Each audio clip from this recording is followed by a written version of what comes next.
Hi, this is Mary Baca with Remotely Unique, and I have a guest in my studio today that is part of our series on domestic violence. Last week, as you recall, we had Stephanie Villalobos, who is the executive director at Valencia Shelter Services. And today we have Catalina Nuñez, who's the clinical director there, to give us her insight on domestic violence and so much more. They recently had an event there that was a housewarming, like a, housewarming. No, you guys called it something The else. Reopen Open House. There you go, the Reopen Open House. And I got to tour their facility, but I also got to learn that they do way much more than deal with domestic violence. So we are going to shed more light on that today.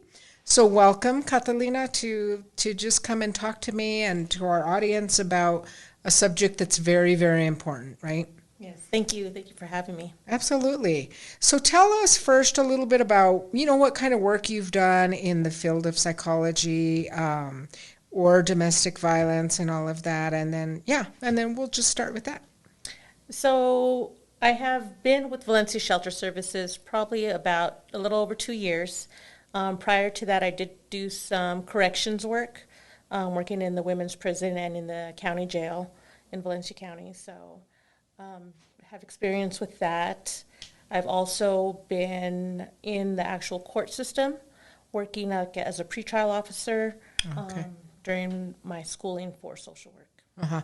Well, and you bring up an interesting point just within that is that a lot of times we focus on victims of domestic violence, but the truth is, I know when I've done groups and different things with offenders, they struggle a lot too, for mental health reasons and things like that. So I know in my career, I've talked to many abusers who are men and women. That's the other thing is a lot of times people don't think that women get violent, or I've had a lot of men say, yeah, but it didn't hurt. I'm like, it doesn't matter that it didn't hurt, So can you just add in anything to that? So, yeah, actually, and even recently with the pandemic, we have seen an increase of more women choosing to harm others. Oh, interesting. So we've added a female group to our offenders group. So an anger management group? It's we call it the Family Peace Initiative group. Okay. And so with that, we kind of just teach them emotional regulation, how to better work with, what's going on in your life, in your family, to better, control ourselves. Sure. And do you have to live in Valencia County to receive services? No, that actual program is all over the state. Oh, great. Yeah, so anybody can either self-referral. We get referrals from our misdemeanor compliance, from district court, even those that just, see that there's an issue and they kind of want to work on that. Yeah, that's nice for us to know. I'll have to tell the counselors that work here because we don't have a group like that. So, it's really great to know that. Why do you think that the numbers have increased with female offenders? Any idea? No idea, but, in my opinion, I would say that it's just the circumstances of being in the same place. Mm-hmm. And if something happens, it just depends who gets caught at that time, really. Yeah, that's very true. That's very, very true. A lot of times it's just that person that's getting popped in the moment. But, I think the most dangerous kind of violence is when it's mutual. Mm-hmm. Man, because things can escalate, beyond, to the point of people dying, Definitely. And so it's really, really difficult. What are some of the other services you guys provide? So we do offer the domestic violence, individual sessions, group sessions, trauma, informed care for our clients. We do child abuse, counseling, sexual abuse, sexual assault. So you do, I didn't know that either. So you do child abuse counseling? Yes. So like with open CYFD cases and things? That's amazing. I'm going to have to let my team know. Yeah, we get a lot of referrals from our Child Advocacy Center, and those are the children who have disclosed some type of abuse, being it physical, sexual, or even just witnessing domestic violence. They'll come in for interviews with our trained forensic interviewers, and they'll refer them right over to our services. so that we can start that healing for them. Yeah, the early intervention, right? Mm-hmm. Yes. About how many people do you have the capacity to serve?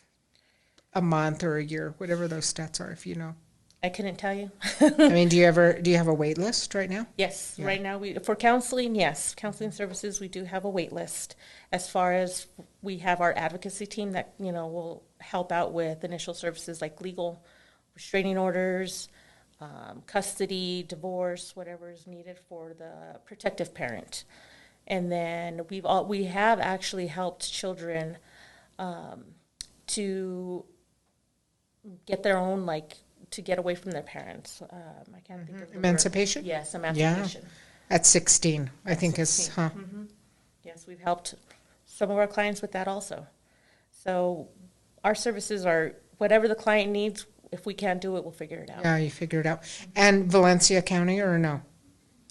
We actually help Valencia County, Socorro, Catron, Torrance, some Bernalillo, it just depends. So call you no matter what and then just kind of go from there? Yes.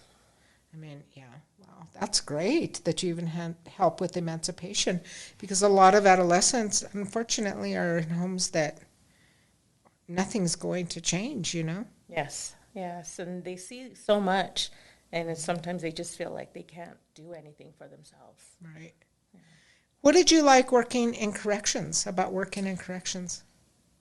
Actually, all of it, really. It's just Yeah. you see a different side, and then when you start working with the clients and seeing them progress and actually get what you are talking to them about and trying to teach them, it's great to see that.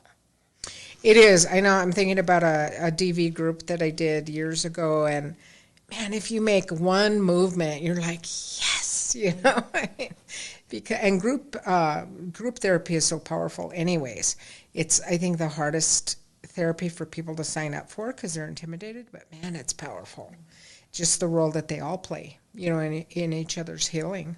Yes. Compared to individual, Yeah, and in the corrections, I had my own therapeutic health unit there that we would house the women together, and just they would program from 9 in the morning till 4 in the afternoon, eat, sleep, live together, do therapy sessions together, group sessions, and so that was very amazing to see. Mm-hmm.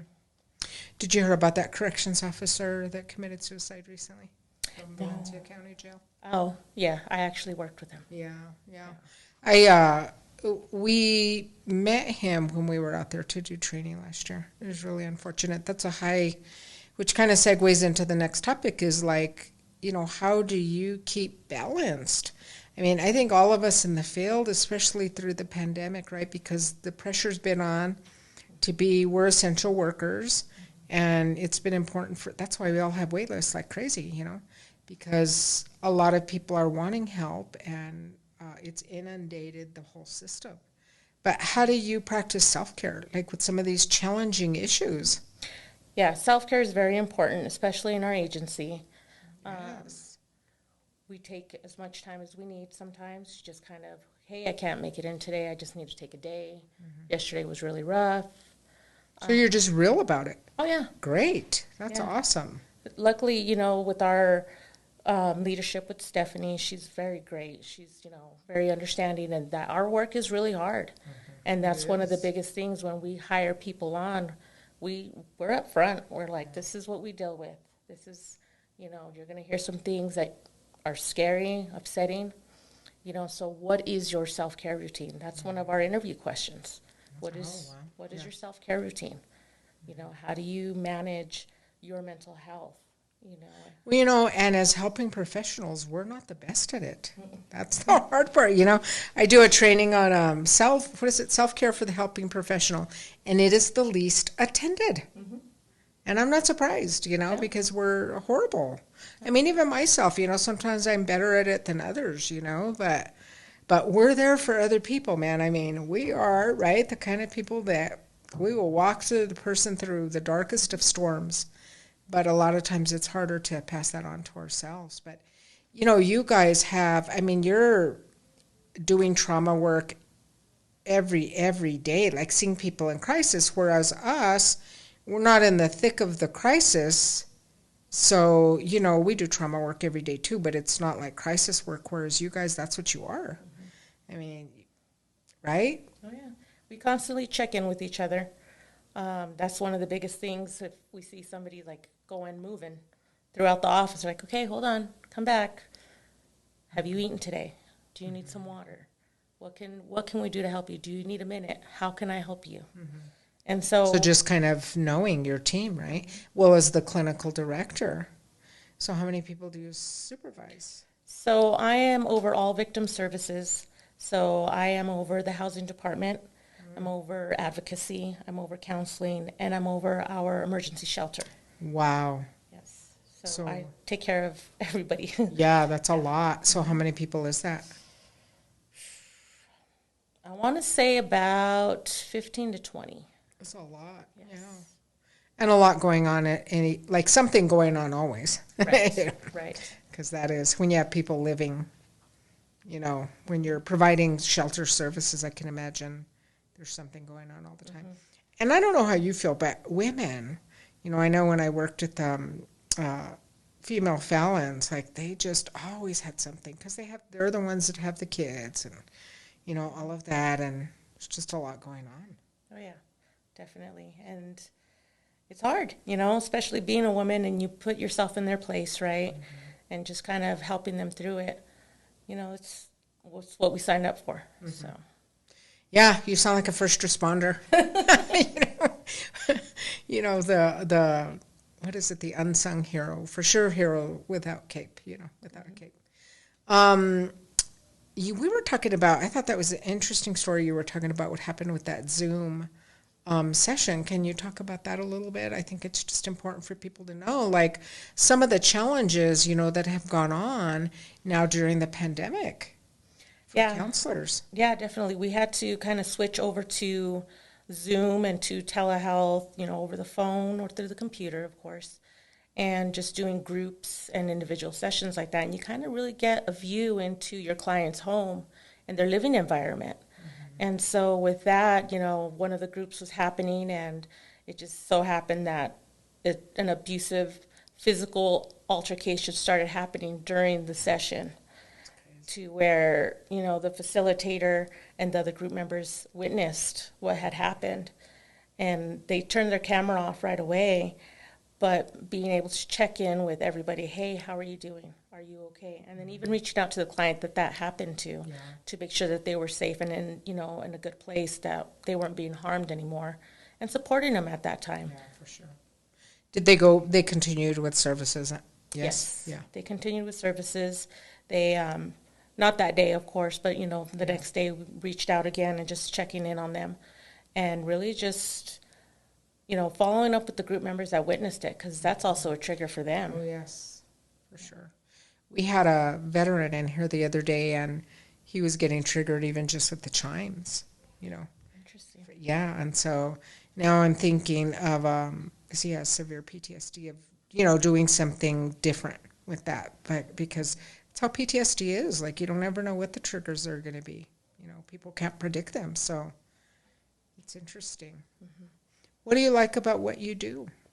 How would you describe what you do? Let's say that. You're like, I don't know.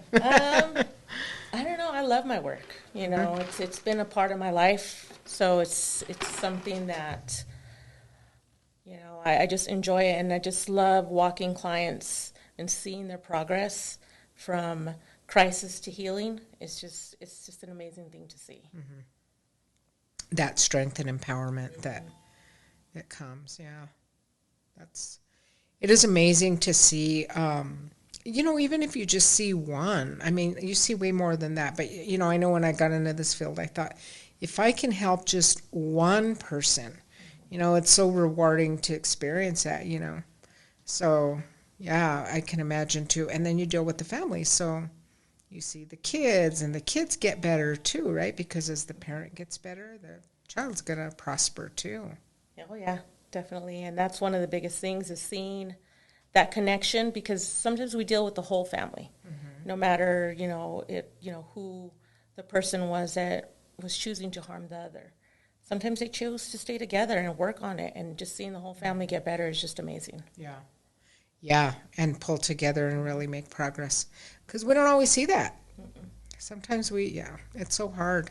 I remember when I did work corrections, somebody would get, it was a female reintegration program, and a woman would get out of prison, and her husband or girlfriend or lover would be having a fix ready for them. And man, I'd be like, she was clean, the whole 5 years she was in, or, yeah, that's so hard. How would you describe what you do? I never know what's going to happen that day. I try not to plan. Putting a lot of fires out. Yeah. I try not to plan too many things throughout the day because I never know what's going to happen. It's either going to be, I'm going to walk in the door and we have a crisis to put out, to work on, or we got to go pick up a client somewhere, or we got to transfer a client from one place to another. Just never know. Yeah. You have to just be ready for anything. You have to be ready to switch gears very quickly. Yes. Yeah. Have to be able to kind of just turn on a dime and, okay, which way are we going now? Where are we going? And juggle a lot of balls in the air. Yes. Yeah. That's good, though. I mean, that says a lot about your ability to be flexible and calm, because you would have to remain calm in your demeanor you're the calm in the storm. That's a good way of putting it. You have to be. Yeah. And then it's difficult too. I'm sure you'll be able to relate to this, but when you're in upper management like we are, it's difficult. Not that you can't say you're struggling, but it's different, right? Mm-hmm. So that's hard too sometimes. Oh yeah. Yes, it can be very difficult. But like I said, with our team, it's just so easy to go to somebody and be like, you know what, hey, can I just sit here for a second? Nice. I've had other, I call them coworkers because they're, we're all family there. And so they'll come in, hey, can I just sit in your office and just for a second, just in peace and quiet? I'm like, sure. I'm just going to sit here doing paperwork if that's okay. And they're like, yeah, just want to sit down. And so I have tons of plants in my office and nice. Some Sensies, whatever, oils. I think yours office is the one that I went to and said it felt really good in there, huh? Yes. And I remember did you have owls? Who had owls? One of our other. That was really cool too. Yeah, she had owls. I have all the plants. You have the green thumb. Luckily, recently, I never used to have a green thumb until I started this position. Really? Yeah. How does that happen? Huh? No idea. Maybe there's still hope for me. I cannot grow things. It's crazy. I love plants are beautiful, But yeah. You asked about my self-care earlier. That's what I do. I garden. I garden at home, and I never used to because I couldn't grow anything. Wow. So that's just a new thing, but a really good thing, it sounds like. Yeah, it's grounded me, so it's really good. Well, yeah, and there's even a lot written about the nutrients in the dirt, how like touching the dirt and taking it in and how that's really good for our health. So that's kind of cool. I'm going to ask you, what are the challenges of what you do? Oh, yeah, and some of the challenges of the counselors that you supervise and other workers, not just counselors, because it's not just counselors that make the whole thing go smoothly, right? I would have to say the biggest challenges is when we're working with clients and hearing their concerns, hearing, what they're worried about, and still because of the system that, the legal system, justice system that we have, not getting them their piece, because they expect to be protected, they expect to be safe, and sometimes it doesn't work out that way. So I think that's the hardest part, is just kind of letting that go and helping, continuing with the client to be able to get them to a safe place. Yeah. What are some of the things that happen that make it not go that way? As far as... Because you said, that they expect to be protected and safe, and it doesn't always go that way. So, like, even in terms of, judges' decisions, or what are, Judges' decisions, it would be... I've heard a lot of this since working with the agency is, oh, we don't believe the client, the victim. And I'm like, okay, that's not our job to believe them or not.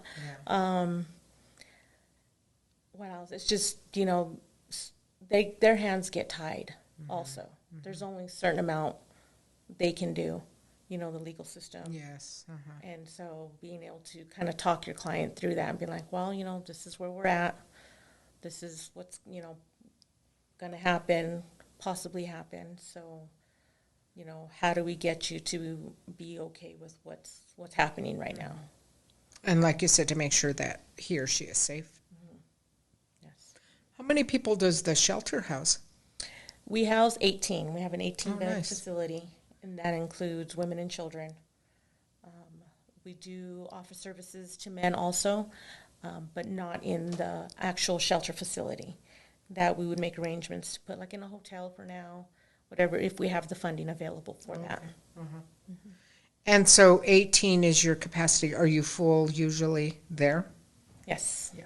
And then with COVID, you know, we could only take so many clients in.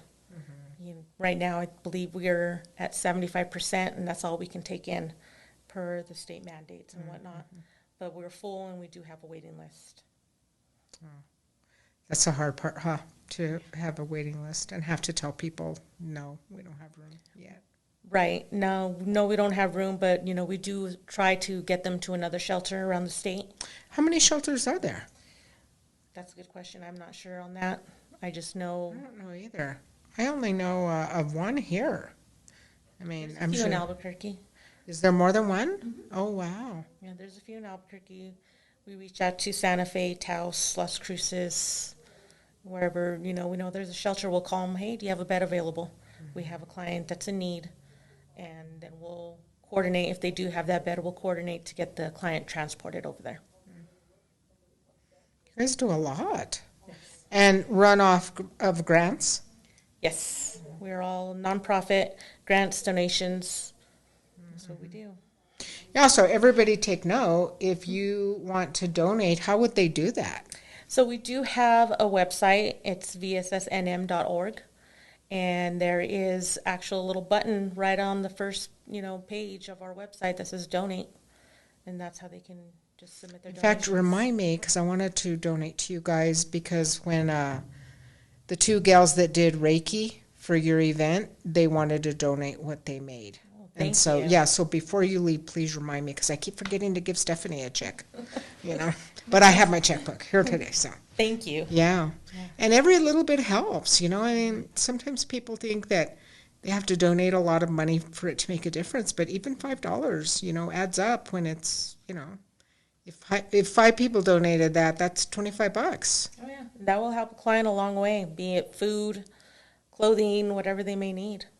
And do you take, I think you take clothing donations, right? Because one of the counselors here donated some suits and stuff. Yes, we do take clothing. We do have our donation room where it's for anybody that needs clothes. We have women's clothes, nice. children's clothes, men's clothing also.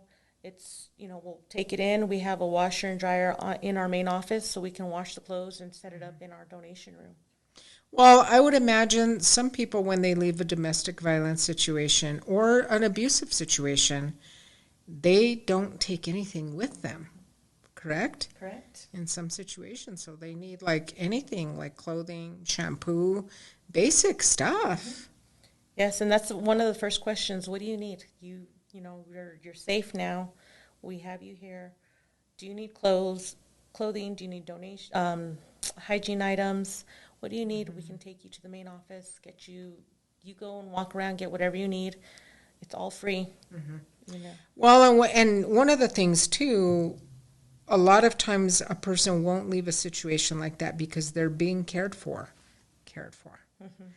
And so I think that intervention to provide those things and even ask, what do you need, is so important beyond just the obvious. Like, it's also important, I think, because it makes the person, the victim, feel like, okay, I can do this. You know, I've got the support. I'm not alone. There's this program that's going to give clothes and shelter, and because that's scary to take that leap for some of these people. And then that brainwashing, right, that a lot of offenders will do, like, you can't be without me, you'll never make it on your own, and all those, man, when you hear those things over time, become really conditioned, almost like a reflex. So talk about that, like just some of what you see. Yeah, so a lot of our clients do come in and they basically have nothing, even for their kids, when, they're leaving the situation, their kids don't have clothing, they don't have shoes, they don't have school supplies. And so we're like, no, don't worry about it. We're going to help you with what you need. You have a safe place to sleep tonight. You have a roof over your head. We have food. Whatever you need, especially in the shelter, we'll ask them, the clients, what do you feel like eating? What can we get you?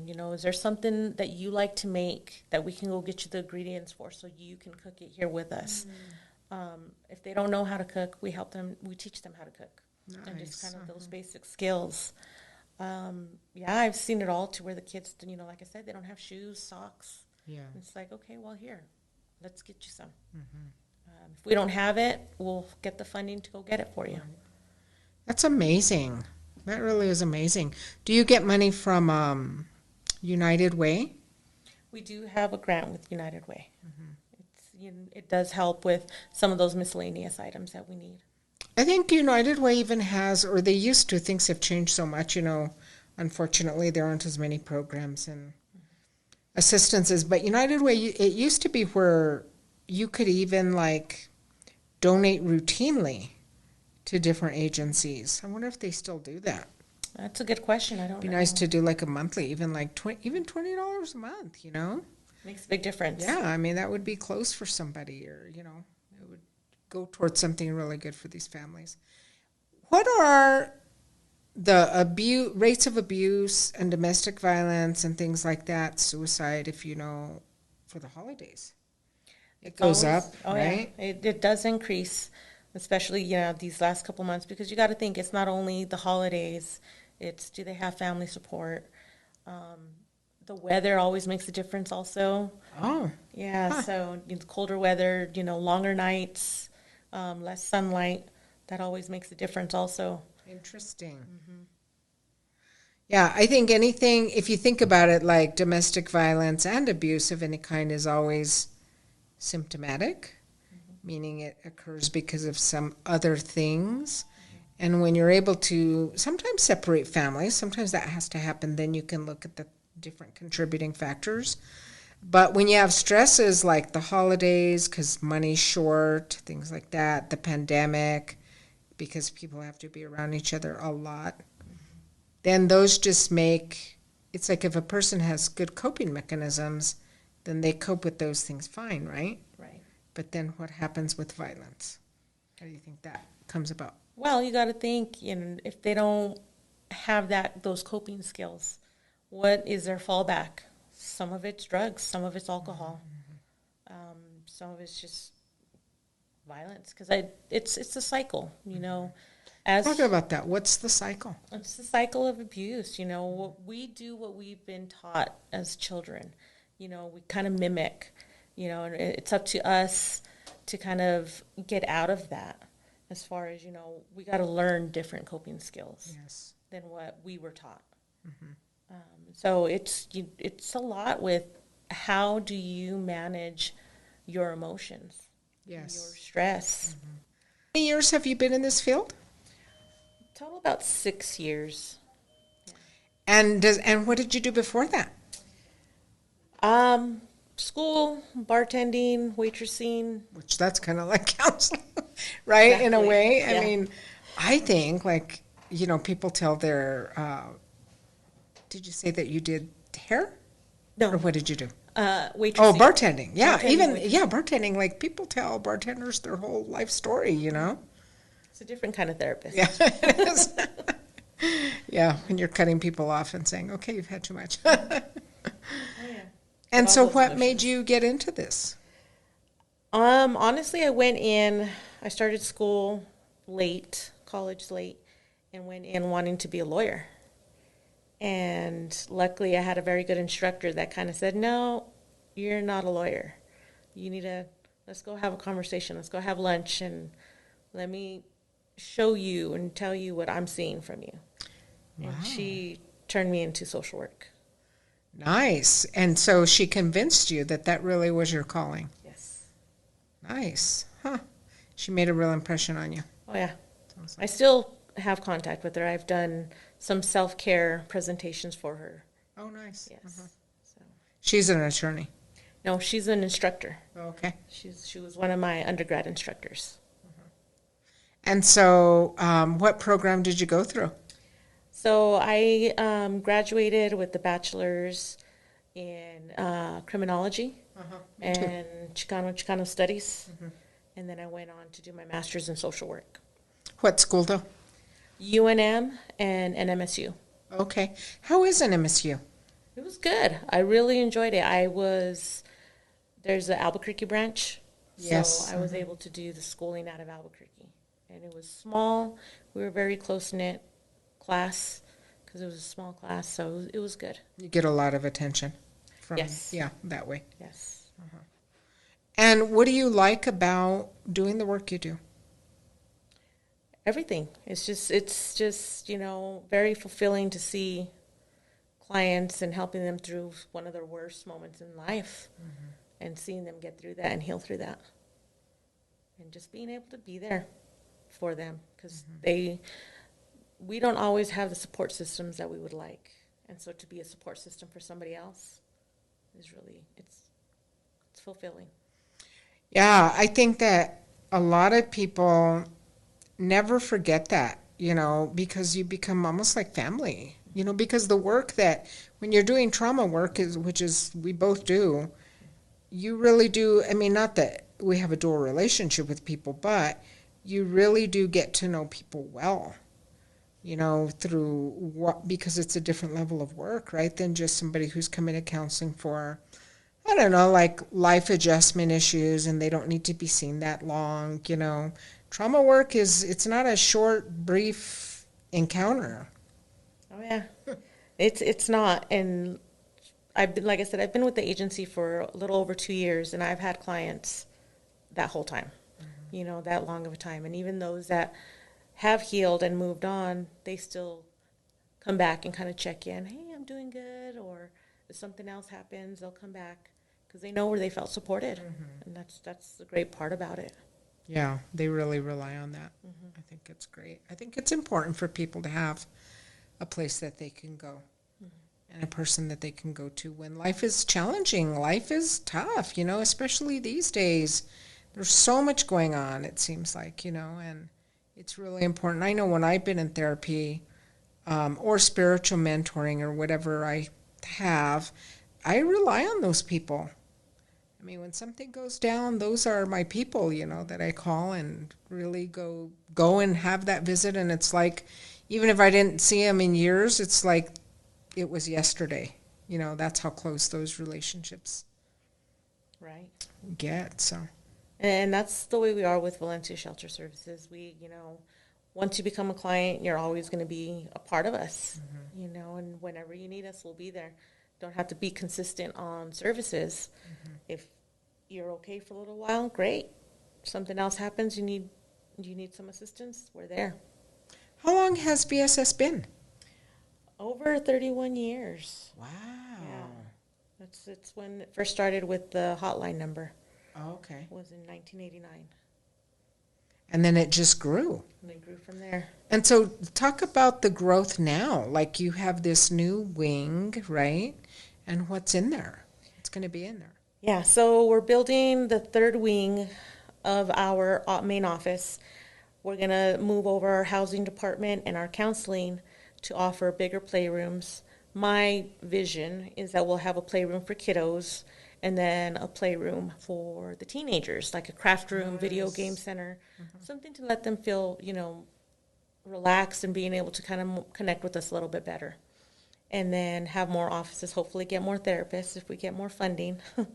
And then one of our biggest goals, wishes that we want is to build that first responders counseling for those that need it, be it paramedics, police officers, correction officers, those first responders that are there to help, let them know that we're here for them too. It's not just the victims and, survivors that we give services to. We think about them also. Yeah, they really need to know that. And they really appreciate that, because, and I think corrections officers in particular feel left out. They feel like the redheaded stepchildren of the first responder family. Dispatchers feel like that too. Oh, yeah. So, it's so important to acknowledge all of them, and they appreciate it when you do that. But, yeah, that would be great. Maybe I can come and train you guys. I would love it. Yeah. I would love it. Great. I look forward to really working with you guys more because I just really feel intuitively like our relationship is just going to blossom into who knows what. Amazing things, I think, Yes, I agree because it's just, like I said, I've been there for a little over 2 years and we've grown so much in that 2 years. I'm just like, I'm trying to keep up with everything that we're doing. I was impressed with the space. Yeah. It's beautiful and huge. It's huge. Yeah, I remember walking through those halls and being like, how are we going to fill this up with people? Like, we don't have that many. I think we had maybe 10 when I started. Actual employees, now we're over 30. Wow. And, that's a lot of growth in 2 years. It is. And during COVID. Yeah. Wow. Yes. And one of the other things that we're going to have in that third hallway that is the satellite SANE, sexual assault nurses examination room for those in Valencia County or Socorro that can't just get to Bernalillo to the hospitals and to the SANE clinic there, that they can stop there at our main office and get wraparound services immediately instead of just going there for an examination and that's it, right? So that'll be good. It's a really beautiful place too, like just the windows, all the natural lighting, and it just is really great. I got to see that. You guys, how far out are you from being done with the remodel? They're saying January. Oh, that's close. I was walking down there, I think it was yesterday or the day before, and it's almost pretty much done. Wow. So maybe before the holidays? I'm hoping. Oh, that would be great. Yeah, and then I hope you guys, I think I've talked Stephanie into having a meditation space there for you guys, and that would be really good. Like a while ago when you were saying that that people that you supervise and stuff, or your coworkers, sometimes they'll go in and say, I just need a place to sit and be quiet. Is it okay if I sit here? That'll be great because you guys will have that space, to sit and just chill and kind of gather yourselves. And yeah, just want to make that into my office now. And, the new meditation room. It's like, oh, where's Catalina? I'm over there. I know. I'm creating a sound bar, and I'm like, you'll be able to find me there, like asleep, or relaxing.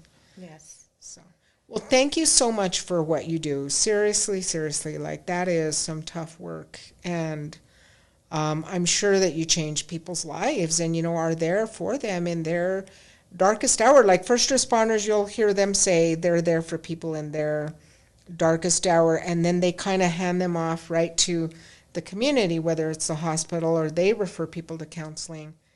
That's you guys, and you help people through tremendous crisis, physical crisis, mental and emotional, because those are the scars that last longer than the physical crisis, right? Yes.